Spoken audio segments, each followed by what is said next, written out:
Welcome to 2.4, buying a new vehicle.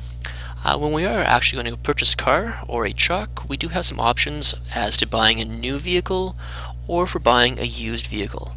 Both will have different taxes and different things we have to consider. So first of all, we'll look at buying a new vehicle. Now, one thing that we have to clarify or make sure we understand is that a new vehicle can only be bought from a car dealership. If you're buying a vehicle from a private citizen, it's a used vehicle. So it can only come from a actual car dealership. Now when you go and are buying a new vehicle, you look at TV, you look in the newspaper, and you see many ads that say, come buy this car for this price. The final price you have to pay is not the advertised price. Whatever they advertise it for, there's always going to be extra costs that you need to be aware of to get your final amount for that vehicle. So let's look at how we calculate the cost on a new vehicle. First thing is your base price, and this is the one that gets advertised. The base price is the amount for the low-end model. That's the entry level, no bells or whistles, just its basic standard equipment. It doesn't have things that make your car unique to you or to make your car more comfortable. So this is what they advertise, and it's your starting point, the base price. We then can add options to it. And of course, if we're buying new, we can tailor our car to make it how we want it, whether that be a trailer towing package or maybe a sports package.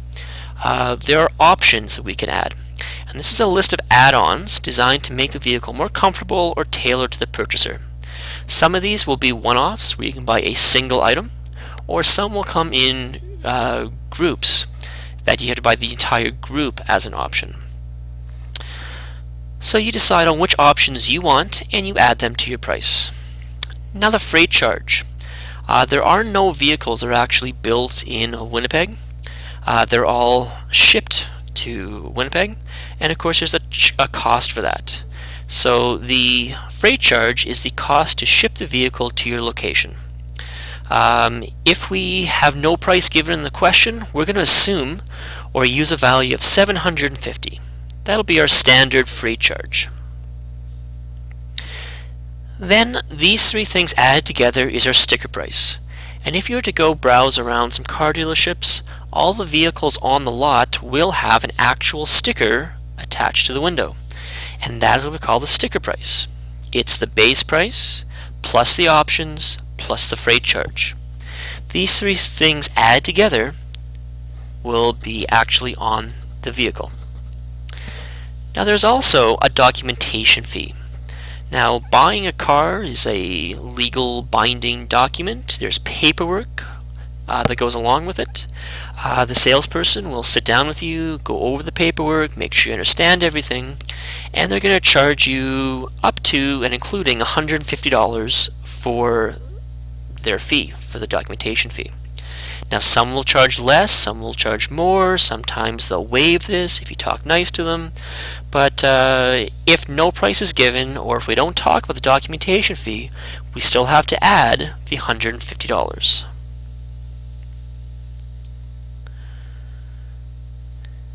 Next is our trade-in. Most of the time we are driving a current vehicle that we can actually sell to the car dealership. They'll buy it from us, they will fix it up and try to resell to somebody else. So this trade-in value will come off the amount of your price of your car. So they will take your old car off your hands, and they will deduct that from your price of your new car. Now in reality, this is where you have your best ability to negotiate. You can say, you know what, I want so much for my car. And they'll say, okay, well, we'll give you this much. And then it's a back and forth till you finally mutually agree on a price. Sometimes the car dealership will not give you what you expect or what you think you can get for your trade-in. So in some cases, you may not want to use it as a trade-in. You may want to actually keep your car and sell it privately through the paper or through AutoTrader.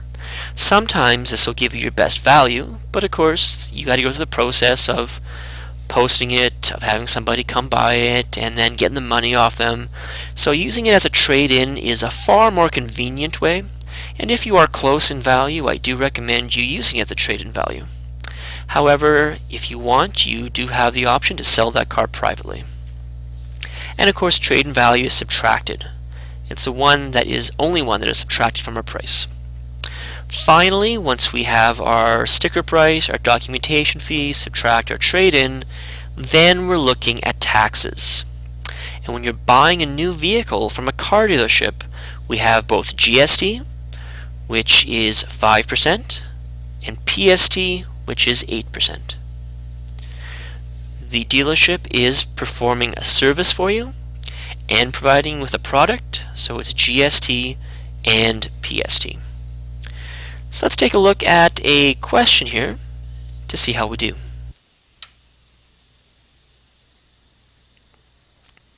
Samantha wants to buy a car with a base price of $22,000. She wants $3,500 in options, and she's currently driving a car worth $5,600. Find her total. Well, we're going to start this off with the base. The base price for Samantha is this $22,000.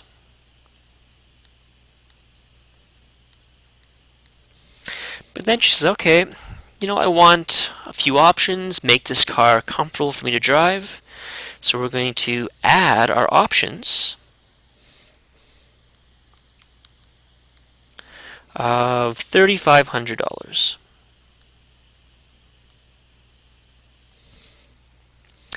Now, one thing you'll notice here is that this question talks nothing about a freight charge, but we do have to include it.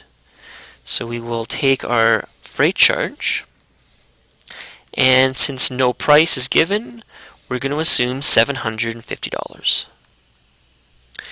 So we are going to take all these and add them together to give me my sticker price. And if we add these together, we get $26,250. So I take my sticker price that is on the window, and it's $26,250. I'm going to add the documentation fee, and again, the question didn't talk about it, but we still have to add it, of $150. So my total right now is $26,400. And then of course she has her current car to trade in, so I'm going to subtract my trade-in value. And they've negotiated a price of $5,600. So the dealership is expecting $20,800 from Samantha. But of course we're selling this in the province of Manitoba, so we have to calculate my tax. So for the tax, I'm going to take my $20,800, and I'm going to use my quick way to calculate tax, times it by 1.13. That's the 8 and the 5 together, and multiply that through by 1 to get my final answer. So my final answer for Samantha, she still owes $23,504. So buying new, you have to realize that you've got your base and your options. You might have some hidden charges in terms of freight and documentation fee. And then you have to negotiate my trade-in, realize that tax from a car dealership is GST and PST, for in this case a final amount of $23,504.